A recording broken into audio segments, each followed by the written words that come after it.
కాదు. మా సోదరుడు లక్ష్మీకాంత్ చెప్తున్నాడు. ఏమని చెప్తున్నాడు? 15 సంవత్సరాలు మా బంధము అని. ఇప్పుడు 5 సంవత్సరాలు కదా, గతంలోనూ ఒక 5 సంవత్సరాల పైన అయింది కదా, ఇప్పటికి దాదాపు 12-15 సంవత్సరాలు అయింది కదా. ఇంకొక 15 సంవత్సరాలు అయితే అప్పుడు ఎంత అవుతుంది? పార్టీ వయసు 30 సంవత్సరాలు. దాదాపు ఆయనకు కూడా రిటైర్డ్ స్టేజ్ వచ్చింది. ఎవరికి? పవన్ కళ్యాణ్ గారికి 30. మా నాయకుడు కూడా ఒక మాట అన్నాడు, మీకు తెలిసిన లేదు, ముఖ్యమంత్రి అయినప్పుడు ఇంకో 30 సంవత్సరాలు మనమే అని అన్నట్టు. సరే, అది దాని అవుతుందా కాదనేది పక్కన పెడితే 30 సంవత్సరాలు ఇప్పుడు రిటైర్డ్ అయినప్పుడు మీకు మీరు గ్రామ స్థాయిలో పెంచుకోకపోతే, ఇదే పరిస్థితిలో మీరు ఎలక్షన్ లో పోతే మీకు ముఖ్యమంత్రి ఇస్తారనేది ఇక్కడ చేసుకొని చెప్పండి. నేనే మిమ్మల్ని విమర్శించలే, పొగళ్ళా. ఇక్కడ చేసుకొని చెప్పండి. ఇదే స్థాయిలో మీరు పోతే మీకు 15 ఏళ్ళుగా వాళ్ళతో కలిసి పని చేస్తే మీకు ముఖ్యమంత్రి అవకాశం వస్తుంది. అంటే మీకు ముఖ్యమంత్రి రాకపోయినా పర్వాలేదా, కేవలం చంద్రబాబు నాయుడు గారి కోసమే మేము పనిచేస్తున్నాము, చంద్రబాబు నాయుడు గారిని ముఖ్యమంత్రి చేయడానికే మేము ఉన్నాము, లేదా రేపు లోకేష్ గారిని అయినా ముఖ్యమంత్రి చేయడానికి సిద్ధమే, కానీ 15 సంవత్సరాలు మా పార్టీ బలోపేతం కావాల్సిన అవసరం లేదు అని. రెండోది, ఇప్పుడు పార్టీ గ్రామ స్థాయిలో బాగుంది అంటున్నారు. రైట్, ఉండొచ్చు, ఉండకపోవచ్చు. దానికి ఎందుకంటే అతనికి ఉందా లేదా అనేది పక్కన పెడితే, పవన్ కళ్యాణ్ అనే వ్యక్తి గ్రామ స్థాయి నుండి అందరికీ తెలిసిన వ్యక్తే. అతనే ఆషామాషి వ్యక్తి అయితే కాదు, అందరికీ తెలిసిన వ్యక్తే. సేమ్ తమిళనాడులో విజయ్ ఏ విధంగా తెలిసినోడో ఈయన కూడా ఆ విధంగా తెలిసినోడు. దాన్ని మనం పంపించడంలో విఫలమవుతున్నాం కాబట్టి మనను జనము దూరంగా సర్దుకుంటున్నారు అనేది మనం దృష్టిలో పెట్టుకోవాల్సిందే తప్ప, మనం జనము మిమ్మల్ని అక్కడ తమిళనాడు ఒకటి, ఆంధ్ర ఒకటి, ఆడ సినిమా అభిమానులు ఉన్నారు, ఇక్కడ సినిమా అభిమానులు ఉన్నారు. తమిళనాడులో విజయ్కి ఎంత క్రేజ్ ఉందో, ఆంధ్రప్రదేశ్ లో పవన్ కళ్యాణ్ గారికి కూడా సినిమా పరంగా అంతే క్రేజ్ ఉంది. అంత క్రేజ్ ఉన్నప్పుడు ఆ లెవెల్లో మీరు వెళ్ళితే మీ పరిస్థితి వేరుగా ఉంటుంది. సరే, అదేదో మీకు ధైర్యం లేకుండా గెలుస్తామో గెలిచలేమని చెప్పో, లేక ఒకసారి పోటీ చేసినారు, ఆ పోటీ చేసినప్పుడు మీరు ఓడిపోవడము, రకరకాల కారణాలతో మీకు భయం ఉంటే, కనీసం అవకాశం వచ్చిన తర్వాత, మీరు డిప్యూటీ సీఎం అయిన తర్వాత, మీ పార్టీ 21 సీట్లు గెలిచిన తర్వాత గ్రామ స్థాయిలో ఇప్పటికైనా నియోజకవర్గ స్థాయి మీటింగ్ ఒక్కటైనా మీరు జరిగిందా? ఎట్లా పార్టీ బలోపేతం అవుతుంది? ఎట్లా నమ్ముతారు క్యాడరు? ఎవరు మీరు? ఏమని అనుకుంటారు? కేవలం పవన్ కళ్యాణ్ గారు ఒక పార్టీ పెట్టారు, ఆయన చంద్రబాబు నాయుడు గారికి సపోర్ట్ చేస్తారు. అరే, చంద్రబాబు నాయుడు గారిని చూడని వ్యక్తి కాదు సార్. ఇక్కడ ఆంధ్రప్రదేశ్ లో ప్రజలు చంద్రబాబు నాయుడు గారిని చూడకుండా ఉంటే, ఆయన ముఖ్యమంత్రిగా లేకుండా ఉంటే, ఆయన కొత్తగా వచ్చి ఉంటే, అవును ఇలాంటి వ్యక్తులు మనం అంతా కలిసిపోతే ముందుకు పోవచ్చు అనే ఉద్దేశంలో భాగంగా అనుకొని, ఒకవేళ పార్టీ మీ పార్టీ వాళ్ళ పార్టీ డెవలప్ అయితే రావచ్చు. ఆల్రెడీ చంద్రబాబు నాయుడు గారు రాష్ట్రానికి వద్దనుకున్న తర్వాత, గెలవలేమని చంద్రబాబు నాయుడు గారికి తెలిసిన తర్వాత, చంద్రబాబు నాయుడు గారు నేను స్వయంగా పోతే గెలిచలేనని ఆయన మనసులో పడింది కాబట్టి, ఫస్ట్ ఆయన 99లోనే బీజేపీ మంచి ఊపు వచ్చినప్పుడు బీజేపీతో పొత్తు పెట్టుకున్నారు. ఆ తర్వాత 14కి వచ్చేటప్పటికి 14లో మళ్ళీ ఆల్రెడీ బీజేపీకి నరేంద్ర మోడీ ఈ అవకాశాలు, దాంతో పాటు పవన్ కళ్యాణ్ గారు, దాంతో పాటు రాష్ట్ర విభజన, దాంతో పాటు జగన్మోహన్ రెడ్డి గారు జూనియర్ రాజకీయ నాయకుడు, ఇవన్నీ కలిపినప్పుడు మళ్ళీ చంద్రబాబు నాయుడు గారికి అవకాశం ఇచ్చినారు. ఆ తర్వాత మళ్ళీ జగన్మోహన్ రెడ్డి గారితో 19లో ఓడిపోయినారు సింగిల్ గా వచ్చినప్పుడు. మళ్ళీ 24కి వచ్చేటప్పుడు ఖచ్చితంగా నేను ఓడిపోతానని వాళ్ళ. అంటే ప్రధానంగా ఇంకొకటి విశ్లేషకులు కూడా కొంతమంది అభిప్రాయపడుతున్న పరిస్థితి ఏంటంటే, నార్మల్గా పవన్ కళ్యాణ్ గారు ఎప్పుడు చెప్తుంటారు, దేశం ఫస్ట్, నాకు రాష్ట్రం ఫస్ట్ అని. రాష్ట్ర అభివృద్ధి కోసం నేను ఎంతకైనా తగ్గుతానంటారు. కానీ పవన్ కళ్యాణ్ గారిని నమ్మిన వ్యక్తులు, ఆయన కోసం పనిచేసిన వ్యక్తులు సమిధులు అవుతున్నారని పట్టించుకోవట్లేదని అభిప్రాయపడుతున్న వారి మాటల్లో వాస్తవం ఉందంటారా?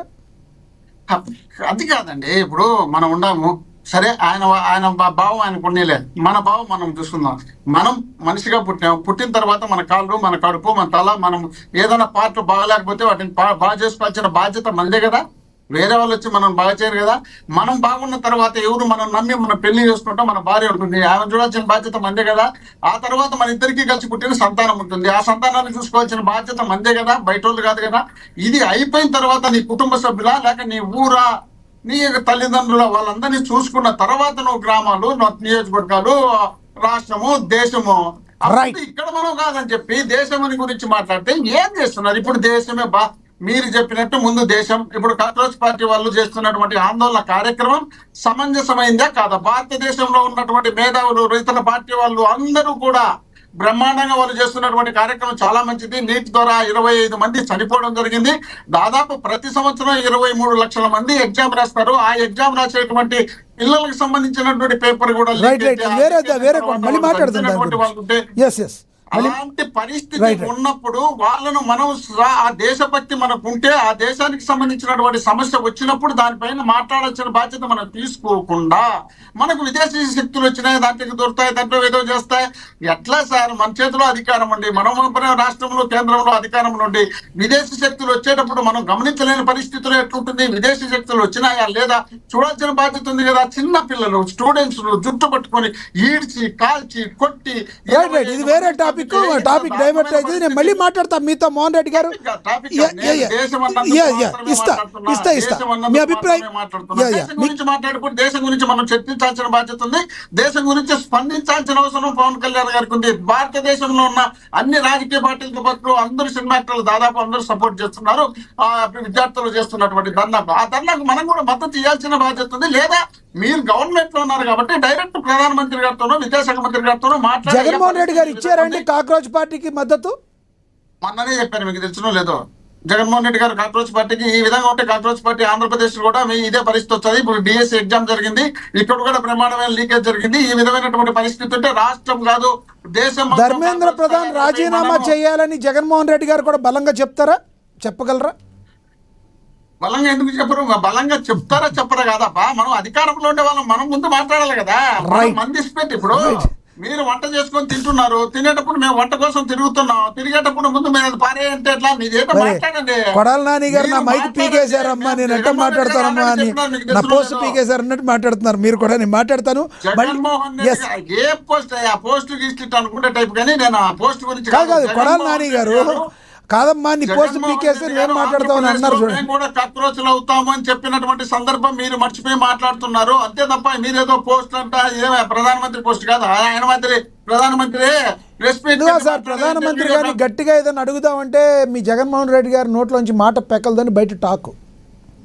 మీరు అనుకుంటారులే, ఎందుకంటే సాక్షాత్తు ప్రధానమంత్రి విశాఖపట్నం మీటింగ్ లోనే జగన్మోహన్ రెడ్డి గారు చెప్పారు. వేలాది మంది జనంలో అయ్యా ప్రధానమంత్రి నరేంద్ర మోడీ గారు మీకు మాకు ఉన్నటువంటి సంబంధం ఆంధ్రప్రదేశ్ డెవలప్మెంట్ కోసం మాత్రమే తప్ప మీరేదో మీకు మాకు వేరే సంబంధాలు ఏమీ లేవని చెప్పి డైరెక్ట్ చెప్పినటువంటి సందర్భం మన కళ్ళ ముందు ఉంది. భారతదేశంలో ఏ రాష్ట్రంలో ఏ నాయకుడు కూడా ఆ రాష్ట్రానికి సంబంధించి ప్రధానమంత్రి దగ్గర ఎదురుగా చెప్పినటువంటి సందర్భం. మోహన్ రెడ్డి గారు మీ అభిప్రాయం అయితే అర్థమైంది.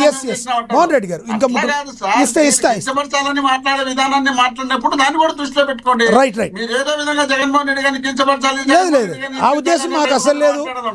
లేదు జగన్మోహన్ రెడ్డి గారిని కించపరిచే ఉద్దేశం మాకు అసలు లేదు. అదేం లేదు. అదే కదా మీరు అంటున్నారు కదా, మాట్లాడే సాహసం చేయలేరు, ఆయనకు ధైర్యం లేదంటే ఎదురుకి మాట్లాడారు కదా. కాదండి, కాక్రోచ్ జనతా పార్టీకి దేశంలో మొత్తం అన్ని రాజకీయ పార్టీలు సపోర్ట్ చేస్తున్నారని మీరే చెప్తే ఇంతకు మీ పార్టీ చేసిందా?